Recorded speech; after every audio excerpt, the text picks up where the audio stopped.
Good morning everybody. Today I'm going to discuss about the introduction of cell biology. Okay, what is cell biology or cytology? The study of structure and functions of the cell is known as cell biology.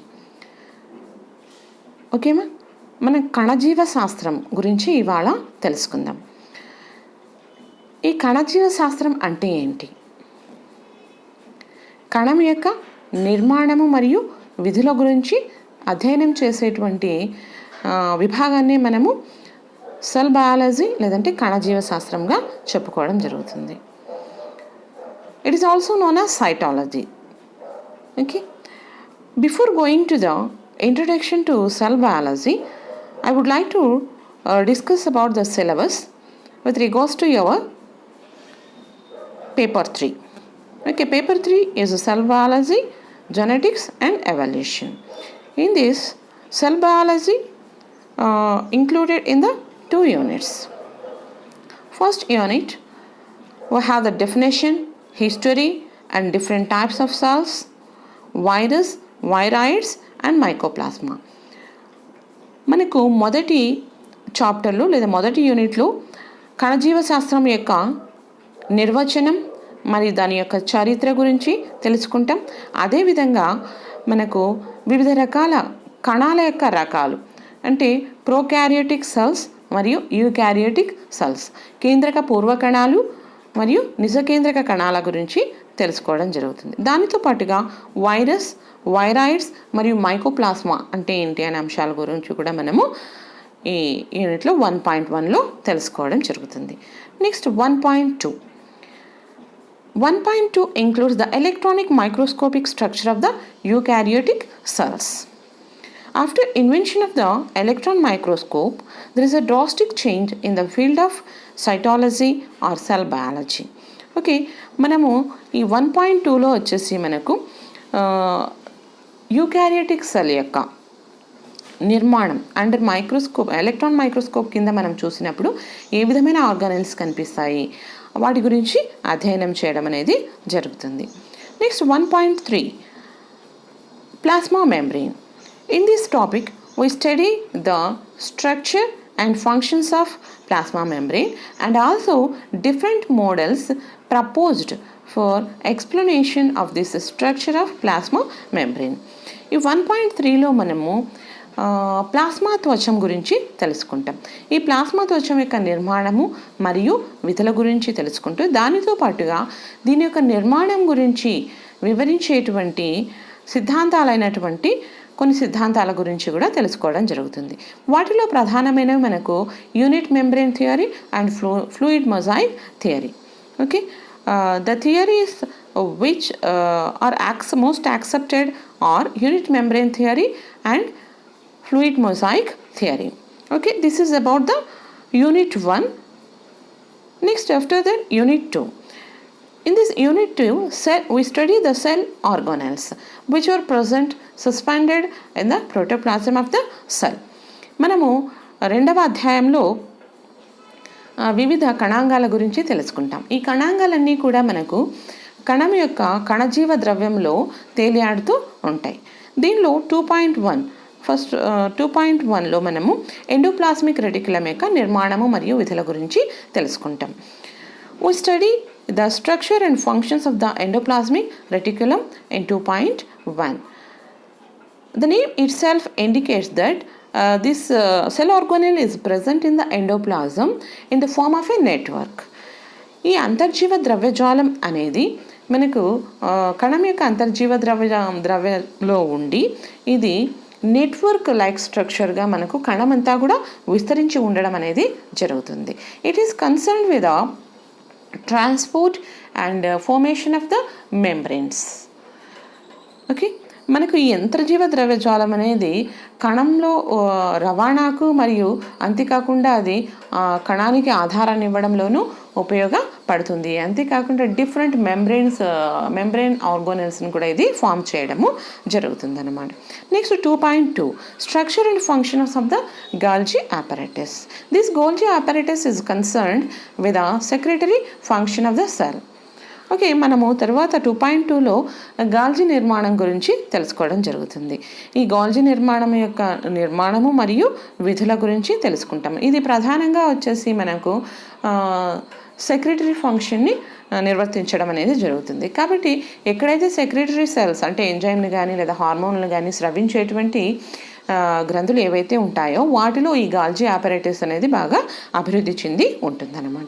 Next 2.3 is the structure and functions of the lysosomes. These lysosomes are also known as suicidal bags of the cell because these cell organelles digest the damaged cell organelles, and also it performs the function of digestion in lower animals. ఈ lysosomes యొక్క నిర్మాణము మరియు విధుల గురించి మనము 2.3లో అధ్యయనం చేయడం జరుగుతుంది. దీనిలో వచ్చేసి మనకి ఈ లైసోజోమ్స్ని వచ్చేసి ఆత్మహత్యా కోశాలు అని చెప్పి పిలవడం జరుగుతుంది. ఎందుకంటే ఇవి ప్రధానంగా మనకు కణంలో ఏవైనా ఇతర కణాంగాలు ఏవైనా డ్యామేజ్ అయితే వాటిని నశింపచేయడం జరుగుతుంది. అంతేకాకుండా లోయర్ యానిమల్స్లో నిమ్నస్థాయి జీవుల్లో వచ్చేసి డైజెషన్లో కూడా పాల్గొనడం అనేది జరుగుతుంది అనమాట. Next 2.4 is the structure and functions of the ribosomes which are concerned with the protein synthesis. Hence they are known as factories of the protein synthesis. Okay, తర్వాత మనము 2.4లో వచ్చేసి రైబోజోమ్స్ యొక్క నిర్మాణము మరియు విధుల గురించి చదవడం జరుగుతుంది. ఈ రైబోజోమ్స్ అనేటివి ప్రధానంగా ప్రోటీన్లను తయారు చేయడంలో ఉపయోగపడతాయి కాబట్టి వీటిని ప్రోటీన్ నిర్మాణ కర్మాగారాలుగా చెప్పుకోవడం అనేది జరుగుతుంది అనమాట. ఓకే, నెక్స్ట్ దాని తర్వాత 2.5 వచ్చేసి structure and functions of the mitochondria which is concerned with the function of cell respiration and generates energy in the form of ATP. Okay, తర్వాత మనము 2.5లో మైటోకాండ్రియా గురించి తెలుసుకోవడం జరుగుతుంది. ఈ మైటోకాండ్రియా యొక్క నిర్మాణము విధుల గురించి తెలుసుకుంటాం. ఈ మైటోకాండ్రియాను వచ్చేసి power houses of the cell అంటారు. ఎందుకంటే ఇది సెల్ రెస్పిరేషన్లో పాల్గొనడం ద్వారా మనకు ఎనర్జీని ప్రొడ్యూస్ చేయడం, ఉత్పత్తి చేయడం అనేది జరుగుతుంది అన్నమాట. Next 2.6 is a nucleus. Nucleus is known as a brain of the cell because the brain controls all the activities of the body. Such a way, this nucleus controls all the activities of the cell.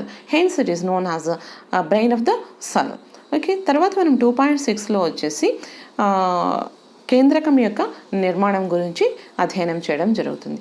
ఈ కేంద్రకాన్ని మనము పిలవచ్చు. ఎందుకంటే మనకు మెదడు ఏ విధంగా అయితే మన దేహం యొక్క యాక్టివిటీస్ అన్నింటినీ కంట్రోల్ చేస్తుందో అదేవిధంగా కణం అనేది వచ్చే ఈ న్యూక్లియస్ అనేది లేదా కేంద్రకం అనేది కణం యొక్క విధులను కంట్రోల్ చేయడం అనేది, నియంత్రణ చేయడం అనేది జరుగుతుంది. Okay, next 2.7 chromatin structure and significance and chromosomes. Okay, ఈ 2.7లో మనం వచ్చేసి క్రోమోజోమ్లు మరియు క్రోమాటిన్ గురించి అధ్యయనం చేయడం జరుగుతుంది. These chromosomes are present in the nucleus which are responsible for inheritance. ఈ క్రోమోజోమ్స్ అనేటివి కేంద్రకంలోని క్రోమాటిన్ పదార్థంతో ఏర్పడి ఉంటాయి. ఇవి ప్రధానంగా జన్యువులను కలిగి ఉండి మనకు అనువంశికత లక్షణాలు అనగా లక్షణాలు ఒక తరం నుంచి ఇంకొక తరానికి రావడంలో ఇవి ప్రముఖ పాత్రను వహించడం అనేది జరుగుతుంది అన్నమాట. Okay, this is about unit 2. Okay, ఇది మనము యూనిట్ 2లో అధ్యయనం చేసేటువంటి అంశాలు. Okay, now let us move on to the introduction of the cell biology. Okay, మనం ఇప్పుడు సెల్ బయాలజీ గురించి తెలుసుకుందాం. What is cell biology? Earlier we discussed the definition of this cell biology. What is cell biology? Cell biology is nothing but the study of the structure and functions of the cell is known as cell biology or cytology. Okay, study of the structure and functions of the cell is known as cytology or cell biology. Okay, కణం యొక్క నిర్మాణము మరియు విధులను గురించి అధ్యయనం చేయడాన్ని మనము cytology లేదా సెల్ బయాలజీగా చెప్పుకోవడము జరుగుతుంది. అయితే ఈ రెండు పదాల్లో కొంచెం డిఫరెన్స్ అనేది మనకు కనిపిస్తుంది. Okay, cytology is study of simply the study of structure and functions of the cell, but whereas the cell biology is known as the structure and functions of the cell in the living organism at cellular level of organization is known as cell biology. Okay, మనకు కణ స్థాయిలో జీవులలో ఉండేటువంటి కణం యొక్క నిర్మాణం గురించి అధ్యయనం చేయడాన్ని సెల్ బయాలజీగా చెప్పుకుంటాం. There is a slight difference only between the cytology and cell biology. Okay, after the invention of the electron microscope there is a drastic change in the field of cell biology. And also it make possible to study the cell at molecular level. Okay, hence it is known as molecular biology. మనకి ఈ electron మైక్రోస్కోప్ని కనుగొన్న తర్వాత సెల్ను అధ్యయనం చేయడంలో ఒక అణువు యొక్క స్థాయి వరకు కూడా మనము సెల్ గురించి అధ్యయనం చేయడానికి అవకాశం అనేది ఏర్పడింది. కాబట్టి దీన్ని ఇంకొక విధంలో మాలిక్యులర్ బయాలజీగా కూడా చెప్పుకోవడం అనేది జరుగుతుంది.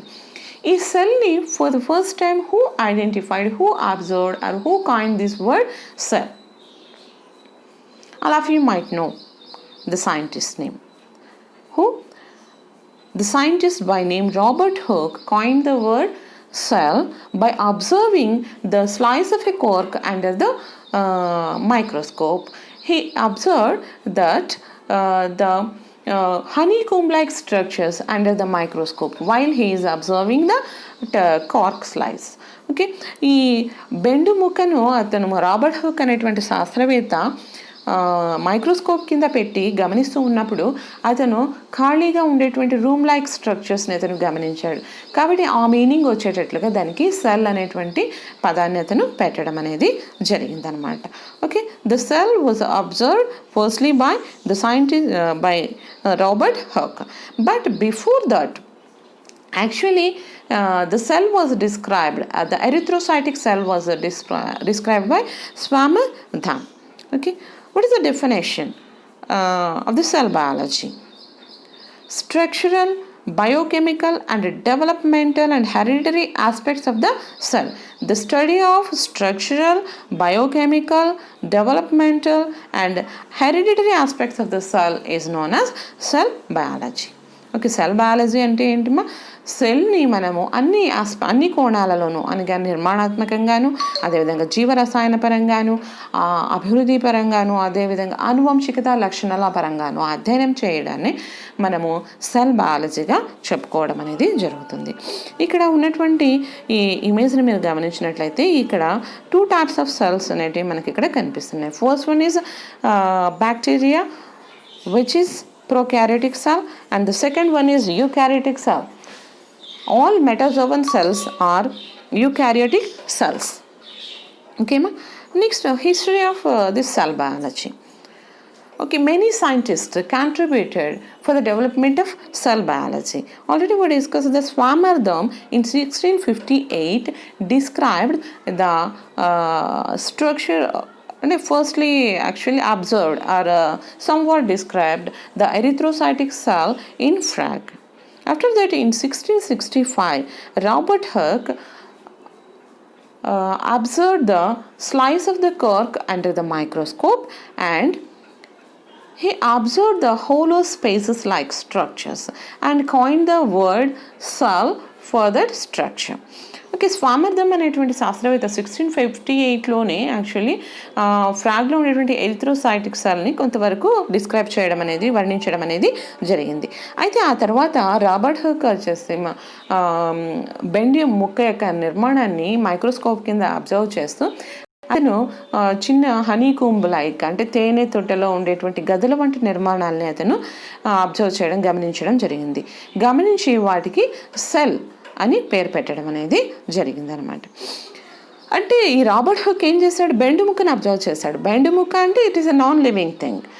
So non living cell was first observed by Robert hook, but the living cell was first observed by Antony van Leeuwenhoek in 1674.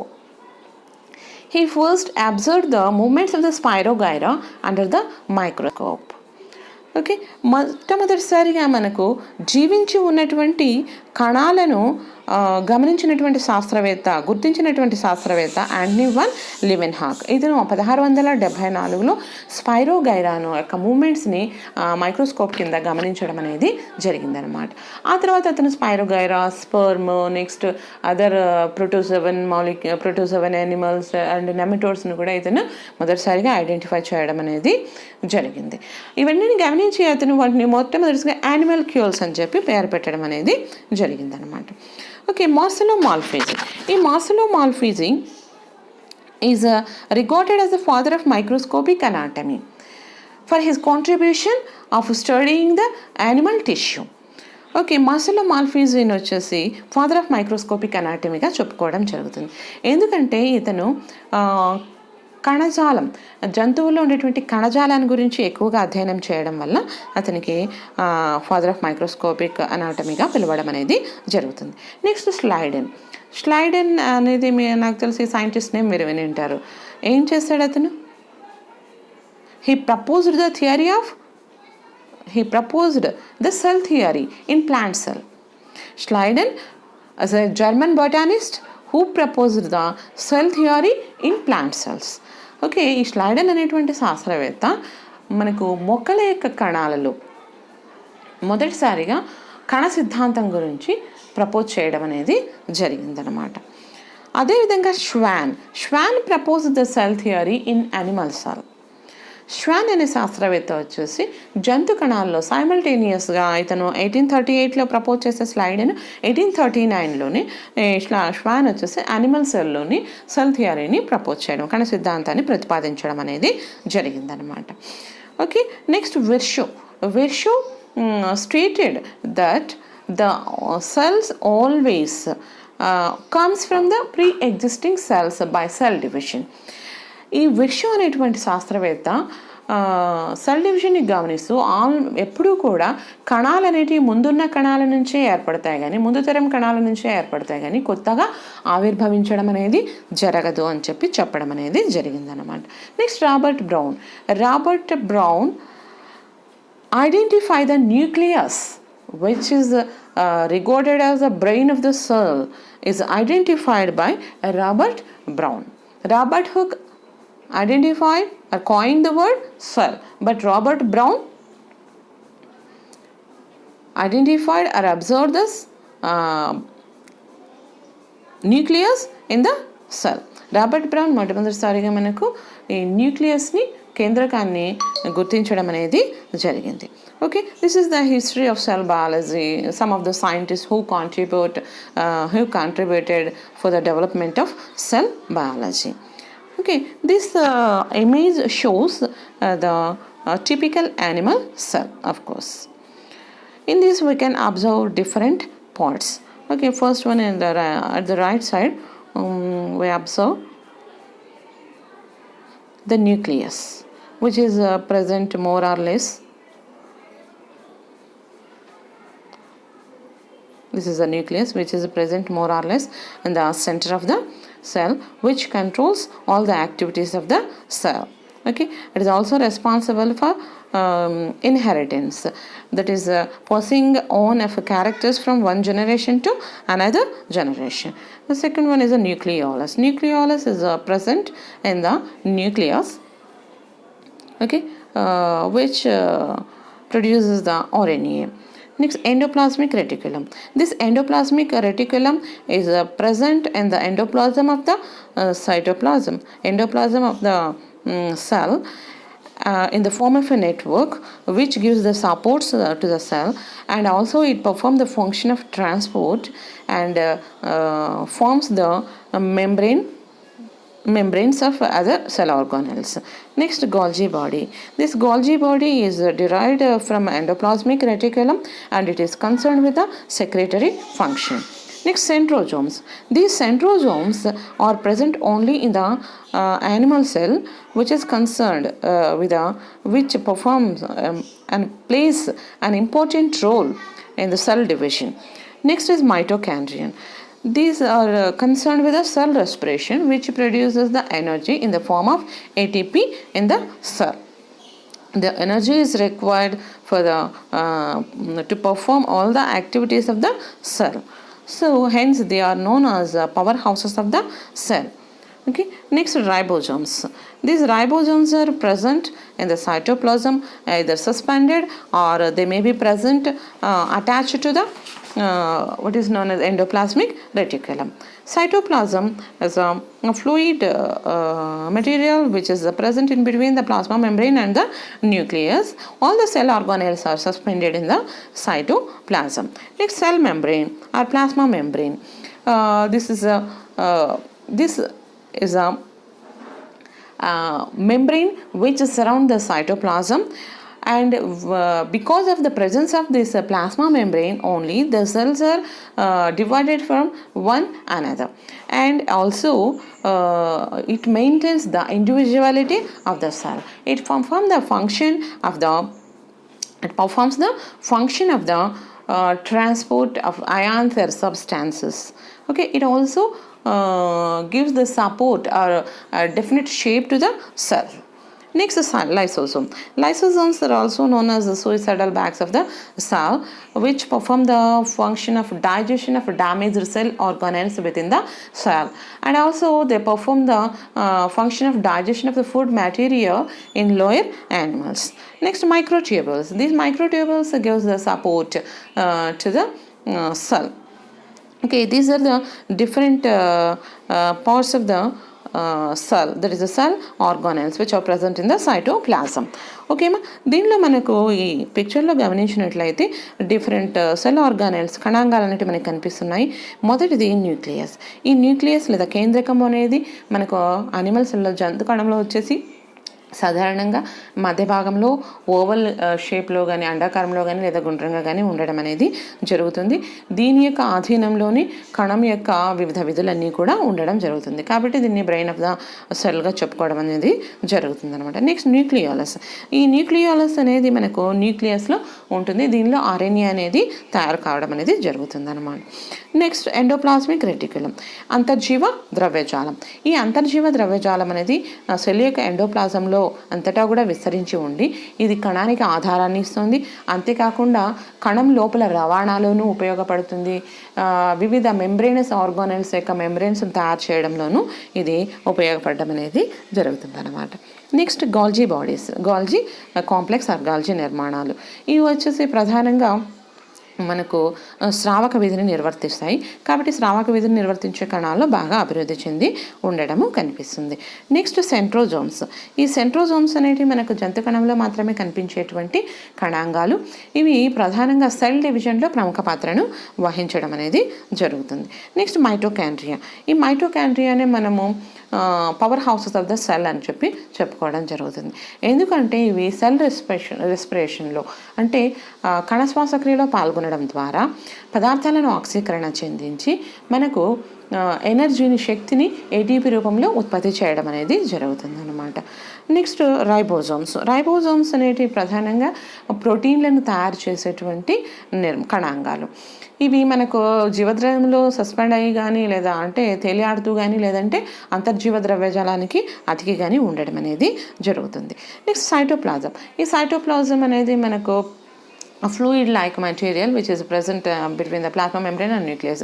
అంటే ప్లాస్మా త్వచము మరియు న్యూక్లియస్ మధ్య భాగంలో ఉండేటువంటి ద్రవ పదార్థాన్ని అంతా కూడా మనం ఏమంటామంటే సైటోప్లాజం అని చెప్పుకోవడం, అని కణజీవ ద్రవ్యంగా చెప్పుకోవడము జరుగుతుంది. ఈ కణజీవ ద్రవ్యంలోని కణాంగాలన్నీ కూడా తేలియాడుతూ ఉండడం అనేది జరుగుతుంది అన్నమాట.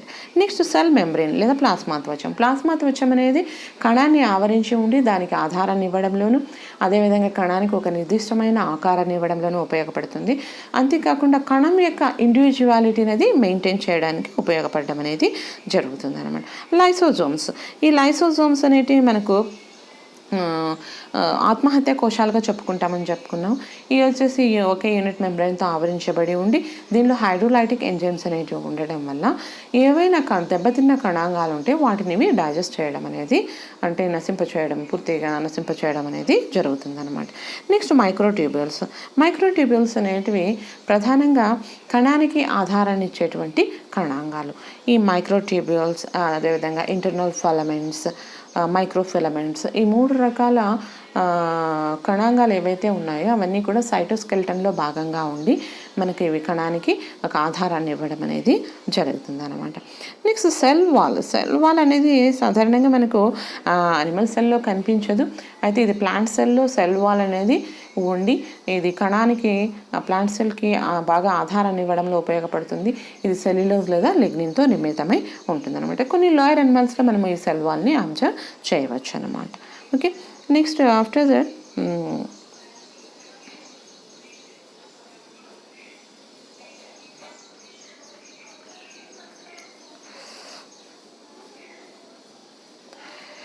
దిస్ ఇస్ ఏంటి మీ ఇమేజ్ చెప్పండి, ఐడెంటిఫై చేశారు? This is the bacteria. Okay, this bacteria is the example for prokaryotic cell. దీనిలో మీరు గమనించినట్లయితే అంటే ఇంతకుముందు చూసినది మనం యూకారియోటిక్ సెల్, నిజ కేంద్రకాన్ని కలిగినటువంటి కణం. ఇక్కడ ఇది వచ్చేసి కేంద్రక పూర్వకణం. దిస్ ఇస్ ప్రొకారియోటిక్ సెల్ అన్నమాట. This prokaryotic cell, if you observe the characters of this cell, the nucleus, the distinct nucleus is absent.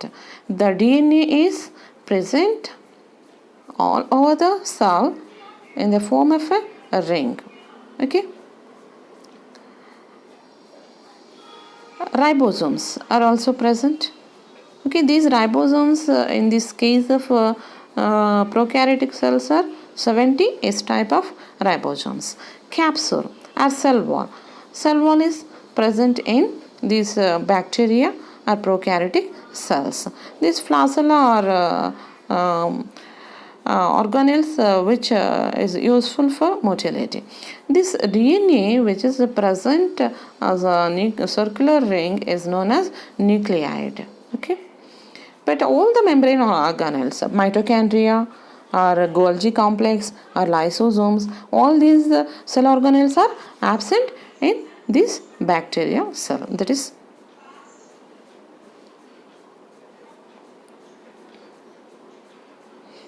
okay, ma'am. Next, this diagram shows the prokaryotic cell and eukaryotic cell. In this diagram, you can observe the major differences between the prokaryotic cell and eukaryotic cell. If you take the size is smaller in size. A prokaryotic cell is smaller in size. Eukaryotic cell is larger in size. Okay. Next, what are the main differences between these two types of cells, prokaryotic cell and eukaryotic cell? మనకు కణాలు అనేటివి ప్రధానంగా 2 రకాలుగా కనిపిస్తాయి. అవి కేంద్రక పూర్వకణాలు, నిజ కేంద్రక కణాలు. కేంద్రక పూర్వకణాలు మధ్య డిఫరెన్స్ ఏంటి ప్రధానంగా అంటే న్యూక్లియస్, కేంద్రకం అనేది ప్రధానమైనటువంటి తేడా అన్నమాట. ఒక నిర్దిష్టమైన కేంద్రకం అనేది ప్రొకారియోటిక్ సెల్స్లో ఉండదు. అంటే కేంద్రక పూర్వకణాల్లో నిర్దిష్టమైన కేంద్రకం అనేది ఉండదు. అయితే యూకారియోటిక్ సెల్స్లో వచ్చేసి మనకు నిర్దిష్టమైన కేంద్రకం అనేది ఉంటుందన్నమాట. What is the major important difference between these 2 cells is prokaryotic cell doesn't have the nucleus. But here in eukaryotic cell, the nucleus is distinct and this is covered by the nuclear envelope. Okay, if you come to the differences between these 2 cells, the size, if you take the size, prokaryotic cells are smaller in size. They measure about 0.2 to 2 mm in diameter, whereas eukaryotic cells are larger in size. They measures about nearly 10 to 100 mm in diameter. మనము ప్రధానంగా దీంట్లో differences చూసినట్లయితే దీని యొక్క పరిమాణం తీసుకుంటే prokaryotic cells అనేటివి చాలా చిన్న పరిమాణంలో ఉంటాయన్నమాట. దీనిలో ప్రధానంగా మనకు 0.2 నుంచి 2.0 మిల్లీమీటర్ల పరిమాణంలో ఇవి కనిపించడం జరుగుతుంది. యూకారియోటిక్ సెల్స్ యొక్క పరిమాణం తీసుకుంటే 10 నుంచి 100 మిల్లీమీటర్ల పరిమాణంలో ఇవి కనిపించడం అనేది జరుగుతుంది. నెక్స్ట్ వచ్చేసి nucleus distinct nucleus is absent in case of prokaryotic cells, whereas the distinct definite nucleus is present in eukaryotic cell. That nucleus is demarcated clearly from the cytoplasm by nuclear envelope. Okay, nucleus తీసుకుంటే దీనిలో వచ్చేసి మనకు ఒక నిర్దిష్టమైన కేంద్రకం అనేది టోటల్గా absent అయి ఉంటుంది. యూకారియోటిక్ సెల్స్లో వచ్చేసి నిర్దిష్టమైన కేంద్రకం ఉంటుంది. ఈ నిర్దిష్టమైన కేంద్రకం అనేది సైటోప్లాజం నుంచి న్యూక్లియర్ ఎన్వలప్ ద్వారా వేరు చేయబడి కనిపిస్తుంది అనమాట. Next point is membranous enclosed organelles are absent in case of prokaryotic cells, whereas these membranous enclosed organelles are present in eukaryotic cells. మనకు మెంబ్రేనస్ ఎన్క్లోజ్డ్ సెల్స్ ఆర్గానెల్స్ అయినటువంటి మైటోకాండ్రియా కావచ్చు, lysosome or Golgi complex or either endoplasmic reticulum, all these are absent in prokaryotic cells, whereas these cell organelles, membranous enclosed cell organelles such as mitochondria, lysosomes, Golgi complex, endoplasmic reticulum, all these cell organelles are present in eukaryotic cells. Come to the ribosomes. Ribosomes are present in both prokaryotic and eukaryotic cells, but the type of ribosomes are different. Here in prokaryotic cells, 70S type of ribosomes are present. In eukaryotic cells, 80S type of ribosomes are present. మనకు ribosomes తీసుకుంటే prokaryotic సెల్లోను మరియు eukaryotic సెల్స్లోను రెండిట్లోనూ కూడా ribosomes అనేటివి కనిపిస్తాయి. అయితే ఈ ribosomes అనేటివి ప్రోకారియోటిక్ సెల్స్లో 70S రకానికి చెందినవి, యూకారియోటిక్ సెల్స్లో వచ్చేసి 80S రకానికి చెందినటువంటి రైబోజోమ్స్ అనేటివి కనిపించడం జరుగుతుంది. Next plasma membrane. Plasma membrane lacks the carbohydrates and sterols in prokaryotic cells, whereas in eukaryotic cells these carbohydrates and sterols are present and they serve as the receptors. అన్నమాట. మనకు prokaryotic సెల్స్లో ఉండేటువంటి plasma మెంబ్రెయిన్లో యొక్క స్ట్రక్చర్లో carbohydrates మరియు sterols అనేటివి ఉండవు. Eukaryotic సెల్స్లో వచ్చేసి carbohydrates స్టెరాయిల్స్ అనేటివి మనకు ప్లాస్మా మెంబ్రెయిన్ యొక్క స్ట్రక్చర్లో ఉండి ఇవి రెసెప్టార్స్గా పనిచేయడం అనేది జరుగుతుంది. Next come to the DNA. DNA is present in the form of a circular ring which is known as nucleide. It is not surrounded by any membrane. Okay. In eukaryotic cells, DNA is present in the nucleus, which is linear in structure, and this forms a network-like structure as a chromosomes in eukaryotic cells. DNA తీసుకున్నట్లయితే both ప్రొకారియోట్స్లోను యూకారియోట్స్లోను DNA అనేది కనిపిస్తుంది. అయితే ప్రొకారియోట్స్లో వచ్చేసి DNA అనేది మనకు వలయాకారంలో ఉండి కనిపిస్తుంది. దీన్ని మనము న్యూక్లియాయిడ్ అని చెప్పుకోవడం జరుగుతుంది అనమాట. యూకారియోటిక్ సెల్స్లో వచ్చేసి డిఎన్ఏ అనేది సర్పిలాకారంలో ఉండే నిర్మాణాన్ని కలిగి ఉండి రేఖీయంగా ఉండడం జరుగుతుంది. అంతేకాకుండా పలుచగా పొడవుగా దారాల వంటి నిర్మాణాలుగా ఉండి ఇది ఒక నెట్వర్క్ లైక్ స్ట్రక్చర్ని కేంద్రకంలో ఏర్పరచడం అనేది జరుగుతుంది. Okay, next come to the cell division.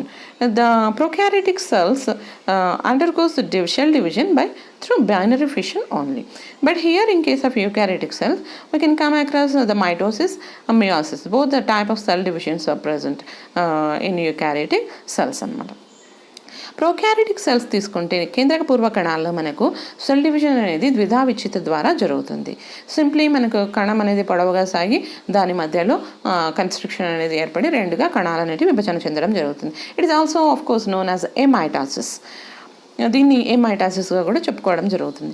Eukaryotic సెల్స్లో తీసుకుంటే ఈ సెల్ డివిజన్ అనేది మనకు మైటాసిస్ సమావిభజన మరియు క్షయకరణ విభజనగా జరుగుతుంది. ఈ మైటాసిస్ అనేది మనకు దేహ కణాల్లో కనిపిస్తే మియాసిస్ అనేది బీజ కణాల్లో కనిపించడం అనేది జరుగుతుంది అనమాట.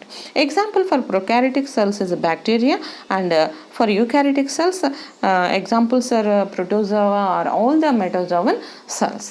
Okay, this bacteria and blue-green algae are also example for prokaryotic cells which are included in the subkingdom Monera. That is, prokaryotic unicellular cells are included in Monera. But this protozoa is also unicellular organisms, but they are eukaryotic cells. They are included in the subkingdom Protista. Okay, both are unicellular cells, bacteria or protozoa, but bacteria and blue-green algae are prokaryotic cells, whereas the protozoans are eukaryotic cells. Okay, ma? This is about the major differences between the prokaryotes and eukaryotic cells. Here this diagram also shows the major differences between the prokaryotic and eukaryotic cells. First is the DNA. It is known as nucleide. It is in the form of circular DNA, but in eukaryotes it is present in the form of a linear. It is bounded by nuclear membrane. Okay, distinct nucleus is present. If you come to the size, prokaryotes are smaller in size, whereas eukaryotes are larger in size. Organization, generally prokaryotes is present single-celled animals, as single-cell animals, but eukaryotes may be unicellular or multicellular. Okay, unicellular eukaryotes are included in the protozoa Protista subkingdom. Okay, if you take the metabolism, the metabolism requires oxygen in case of prokaryotes, but the oxygen is required for the metabolism in eukaryotes. Next, organelles, cell organelles. If you take the cell organelles, membranous cell organelles such as mitochondria, lysosomes, Golgi complex, ER, all are absent in prokaryotes, whereas in eukaryotes, all these membranous cell organelles are present. Okay, these are the major differences between prokaryotes and eukaryotes. ఇక్కడ మనము ఈ పిక్చర్లో ఈ డయాగ్రామ్లో చూసినట్లయితే మనకు prokaryotes మరియు eukaryotes మధ్య ఉన్నటువంటి మేజర్ డిఫరెన్సెస్ని ఇక్కడ సూచించడం జరిగింది. ఓకేనా. Next, of course, both the animal and plant cells consist of the same cell organelles except a few. Okay, what is the major difference between this animal cell and plant cell?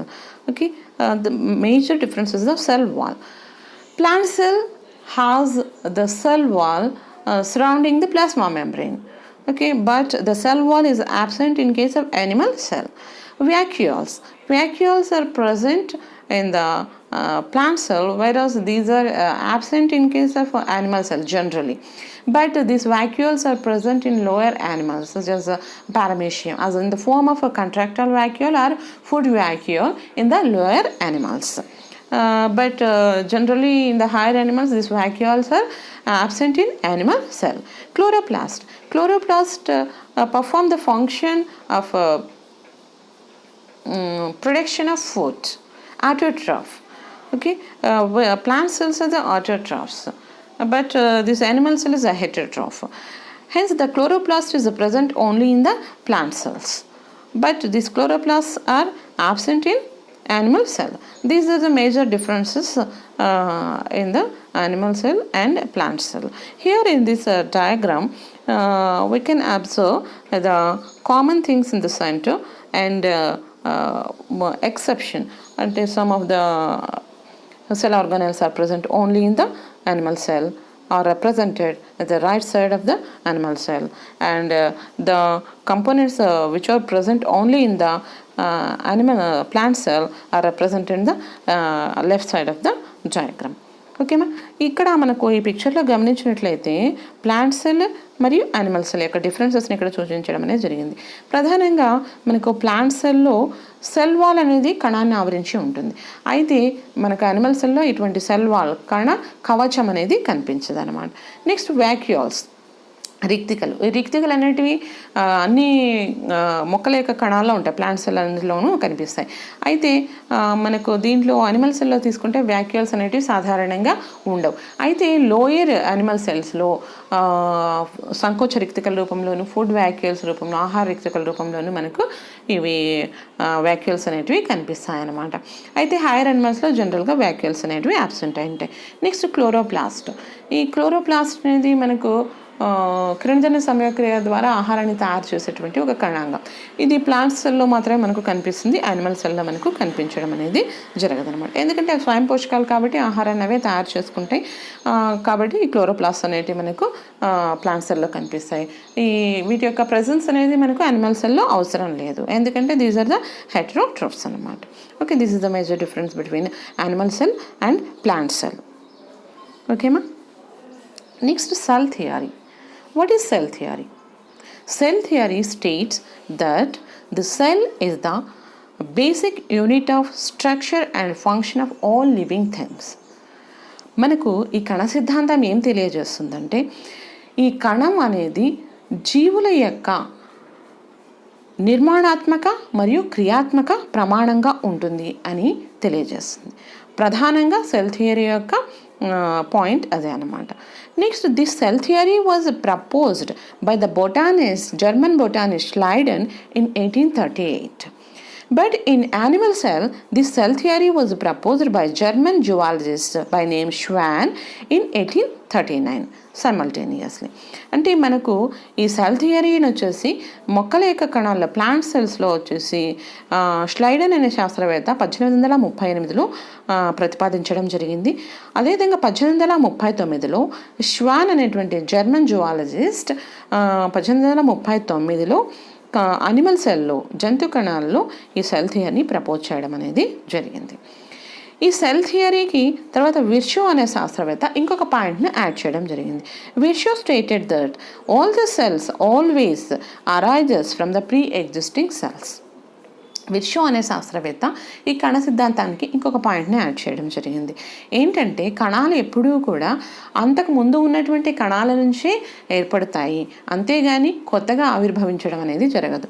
అంతకుముందున్న కణాల నుంచి cell division వల్ల కొత్త కణాలు అనేటివి ఏర్పడతాయి అని చెప్పి ఇతను ప్రపోజ్ చేయడం అనేది జరిగిందనమాట.